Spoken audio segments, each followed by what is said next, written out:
tahun 1999 menjadi awal perubahan besar dalam sejarah pemerintahan daerah di Indonesia. Melalui Undang-Undang Nomor 22 Tahun 1999, arah penyelenggaraan pemerintahan mulai bergeser menuju desentralisasi. Kebijakan inilah yang kelak membawa dampak besar bagi tata kelola infrastruktur di Jawa Tengah. Memasuki tahun 2000, Dinas Bina Marga Provinsi Jawa Tengah dipimpin oleh Kepala Dinas Insinyur Mulyono Barun. Pada masa ini, dinas menjalankan peran tradisionalnya, membangun dan memelihara jalan provinsi, menyelenggarakan jembatan, serta memastikan konektivitas antar wilayah tetap berjalan baik. Pada tahun 2001, ketika kebijakan otonomi daerah mulai diterapkan, perubahan besar mulai terasa. Kewenangan jalan dibagi menjadi jalan nasional, jalan provinsi, dan jalan kabupaten atau kota. Dinas Bina Marga pun menata ulang struktur organisasinya, membentuk bidang perencanaan, pembangunan, pemeliharaan, serta mengoptimalkan unit pelaksana teknis. Hingga awal 2002, sesuai Perda Nomor 1 Tahun 2002 tentang struktur organisasi dan tata kerja Dinas Bina Marga Provinsi Jawa Tengah, penggabungan 16 cabang Dinas Bina Marga menjadi 8 Balai Pelaksana Teknis Bina Marga Wilayah. Tahun 2002 menjadi masa konsolidasi penting. Dinas mulai menyusun rencana strategis jalan provinsi, memperkuat basis data kondisi jalan dan jembatan, serta melaksanakan program pembangunan yang lebih fokus dan terarah sesuai mekanisme APBD baru. Periode 1999 hingga 2002 bukan hanya masa transisi, tetapi juga masa pembentukan pondasi kuat bagi penyelenggaraan infrastruktur jalan di Jawa Tengah. Di bawah kepemimpinan Insinyur Mulyono Barun, transformasi kelembagaan dan kewenangan inilah yang menjadi dasar bagi pengelolaan jalan provinsi yang lebih maju, lebih efektif, lebih siap menghadapi tantangan masa depan. Pada awal tahun 2003, Dinas Bina Marga Provinsi Jawa Tengah memasuki era baru kepemimpinan. Insinyur Danang Atmojo MT resmi dilantik sebagai Kepala Dinas Bina Marga pada tanggal 7 Januari 2003. Di bawah kepemimpinannya, pembangunan infrastruktur jalan dan jembatan Jawa Tengah mengalami percepatan dan transformasi besar. Dalam masa jabatannya, reformasi struktur organisasi menjadi salah satu tonggak penting.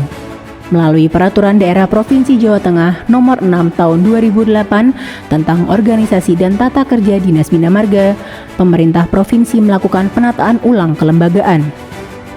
Jumlah Balai Pelaksana Teknis Bina Marga yang sebelumnya berjumlah 8 resmi ditingkatkan menjadi 9 balai wilayah. Penambahan ini bertujuan memperkuat rentan kendali, pemerataan pelayanan, serta mempercepat penanganan jalan provinsi di seluruh kawasan Jawa Tengah. Struktur organisasi dinas pada masa itu terdiri dari Kepala Dinas, Sekretariat, Bidang Perencanaan, Bidang Pembangunan, Bidang Pemeliharaan, Bidang Peralatan, serta 9 Balai Pelaksana Teknis yang menangani pekerjaan lapangan di seluruh wilayah provinsi. Di periode tersebut, Dinas Bina Marga mengolah jaringan jalan provinsi sepanjang 2.539,70 km, kemudian bertambah menjadi 2.565,621 km, terbagi dalam 263 ruas jalan provinsi sesuai penetapan SK pada tahun 2010 dan 25.335 meter jembatan provinsi. Jaringan ini menjadi tulang punggung konektivitas antar wilayah, mulai dari jalur Pantura, jalur tengah, hingga jalur selatan. Tugas utama dinas adalah memastikan seluruh ruas ini berada dalam kondisi mantap, aman, dan berfungsi optimal. Di bawah kepemimpinan Insinyur Danang Atmojo MT, banyak proyek strategis berhasil diwujudkan. Beberapa di antaranya meliputi pembangunan jalan tol Semarang-Solo sepanjang 72,64 km yang mempercepat pergerakan ekonomi antara kawasan barat dan timur Jawa Tengah. Pembangunan jaringan jalan lintas selatan JJLS Pulau Jawa yang membuka keterisolasian wilayah selatan dan memperkuat jaringan konektivitas nasional.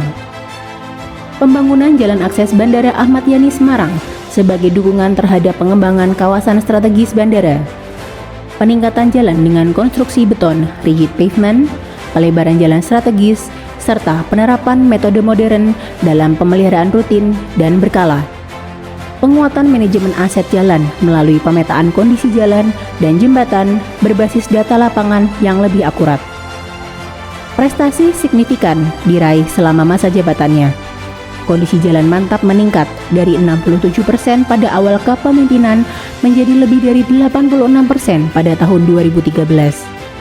Atas capaian tersebut, Dinas Bina Marga Provinsi Jawa Tengah meraih penghargaan nasional bidang pekerjaan umum subbidang Bina Marga berturut-turut pada tahun 2007, 2008, dan 2009, serta penghargaan khusus pada tahun 2010. Dengan kepemimpinannya yang visioner, Insinyur Danang Atmojo MT berhasil membawa Dinas Bina Marga memasuki era modernisasi infrastruktur jalan, penambahan balai wilayah, pemetaan organisasi, serta pembangunan berbagai proyek strategis menjadi warisan berharga yang terus dirasakan manfaatnya hingga hari ini. Transformasi ini menjadi pijakan kuat bagi pengelolaan jalan provinsi yang semakin maju dan adaptif terhadap perkembangan kebutuhan masyarakat Jawa Tengah. Pada tanggal 6 Maret 2013, Insinyur Bambang Nugroho Kristiaji, MSI, resmi dilantik sebagai Kepala Dinas Bina Marga Provinsi Jawa Tengah. Kemudian pada tanggal 30 Desember 2016, berdasarkan keputusan Gubernur Jawa Tengah, beliau kembali dipercaya memimpin sebagai Kepala Dinas Pekerjaan Umum Bina Marga dan Cipta Karya Provinsi Jawa Tengah. Selama masa pengabdian 4 tahun 10 bulan, beliau memimpin transformasi penting dalam bidang kebinamargaan dan keciptakaryaan di Jawa Tengah. Pada periode ini, perubahan besar terjadi dalam struktur perangkat daerah. Berdasarkan Peraturan Gubernur Nomor 59 Tahun 2016, dua dinas, yakni Dinas Bina Marga dan Dinas Cipta Karya, digabung menjadi Dinas PU Bina Marga dan Cipta Karya. Penggabungan ini diikuti penataan ulang organisasi yang terdiri dari kepala dinas, sekretaris, 4 bidang teknis, serta kelompok jabatan fungsional. Selain itu, melalui Peraturan Gubernur Nomor 97 Tahun 2016, struktur unit pelaksana teknis diperkuat dengan 11 unit pelaksana teknis yang terdiri dari 9 balai pelaksana teknis jalan, 1 balai pengujian dan peralatan, serta 1 balai jasa konstruksi dan informasi konstruksi. Penataan ini memberi fondasi kokoh bagi pengelolaan infrastruktur jalan dan bangunan gedung yang lebih profesional.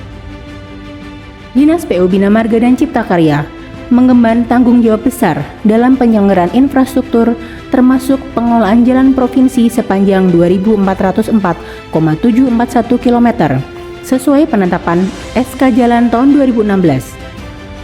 23.933,80 meter jembatan, serta penataan permukiman dan bangunan gedung. Dengan cakupan tugas yang sangat luas dan rentang kendali yang besar, manajemen pengelolaan yang efektif menjadi kunci keberhasilan dinas dalam menjaga konektivitas dan pelayanan dasar masyarakat. Selama masa kepemimpinan Insinyur Bambang Nugroho Kristiaji, MSI, kondisi jalan provinsi terus menunjukkan peningkatan. Tingkat kemantapan jalan mencapai lebih dari 86% pada akhir periode, sementara kondisi jembatan meningkat hingga lebih dari 85%. Peningkatan ini dicapai melalui pelaksanaan program rehabilitasi, pemeliharaan rutin dan berkala, peningkatan struktur jalan, serta program penggantian jembatan. Upaya ini selaras dengan target RPJMD Jawa Tengah 2013-2018 menuju infrastruktur yang mantap dan berkelanjutan. Selama periode ini, Dinas PU Bina Marga dan Cipta Karya juga berperan dalam mendukung proyek strategis nasional. Di antaranya, pembangunan jaringan tol Trans Jawa seperti Semarang-Solo, Batang-Semarang, Pejagan-Pemalang, dan Solo-Ngawi. Selain itu, pengembangan jalan lintas selatan Jawa Tengah menjadi prioritas untuk membuka keterisolasian wilayah selatan dan mendorong pertumbuhan ekonomi regional. Dinas juga mendukung pengembangan Bandara Ahmad Yani Semarang melalui pembangunan jalan akses bandara serta memfasilitasi peningkatan cakupan air minum, sanitasi, bangunan gedung, dan layanan jasa konstruksi bagi masyarakat. Di bawah kepemimpinan beliau, Dinas PU Bina Marga dan Cipta Karya mencatat berbagai prestasi, antara lain meraih pencapaian kinerja terbaik nasional bidang Bina Marga tahun 2014, penghargaan pameran pembangunan tingkat provinsi, serta akreditasi CAN dan ISO bagi Balai Pengujian dan Peralatan. Prestasi ini mencerminkan komitmen dinas dalam menjaga standar kualitas, keselamatan, dan pelayanan publik.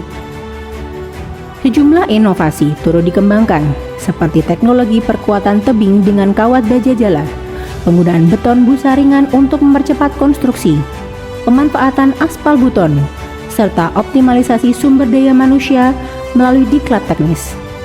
Terobosan-terobosan ini memperkuat kapasitas teknis dinas dalam menghadapi tantangan di lapangan. Kepemimpinan Insinyur Bambang Nugroho Kristiaji MSI merupakan periode penting dalam perjalanan Dinas PU Bina Marga dan Cipta Karya Provinsi Jawa Tengah.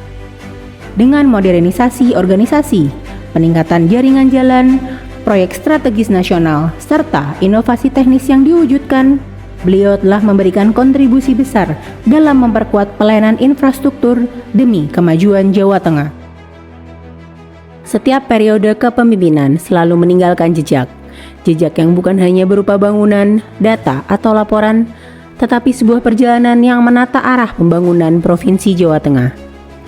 Pada tahun 2018 hingga 2019, amanah sebagai pelaksana tugas Kepala Dinas menjadi awal rangkaian perubahan penting. Langkah-langkah penataan organisasi, penguatan mekanisme layanan, dan pembenahan tata kelola mulai dibangun secara sistematis.